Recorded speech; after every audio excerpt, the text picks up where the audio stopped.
देखो भाई, हम लोग के कॉलेज में और हम लोगों को टाइम पास करना था, सोशलाइजिंग करनी थी और लोगों की शक्ल पे थोड़ी सी स्माइल लानी थी, because this college sucked, everyone's college sucked. अभी के लिए आप वीडियो एंजॉय करो।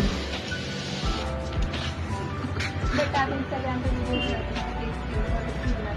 ये उसी के लिए थैंक यू। Thank you.